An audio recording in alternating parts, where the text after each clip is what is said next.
Andito nga pala ako guys sa merong ligas.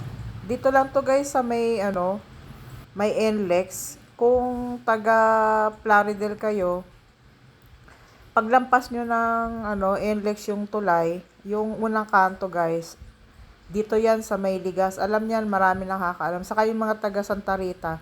So kung malapit kayo dito, dito na lang kayo magpapakarga. Kasi kami guys, matagal na kami dito nagpapakarga ng gaas.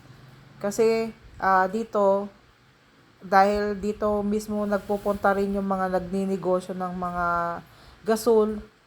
Dito sila pumupunta kasi guys, pag dito tama yung timbang. Unlike guys dun sa mga tinatawagan lang natin, tinetext natin na nagde-deliver.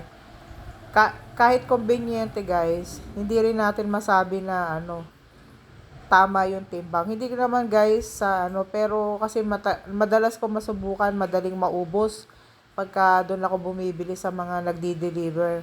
Kaya nung malaman ko yung pakargahan na to, dito na ako lagi nagpupunta. Medyo nga lang guys, abala sa panahon, pero kung may time naman, okay lang guys. So ayan nga, may dumating na magpapakarga.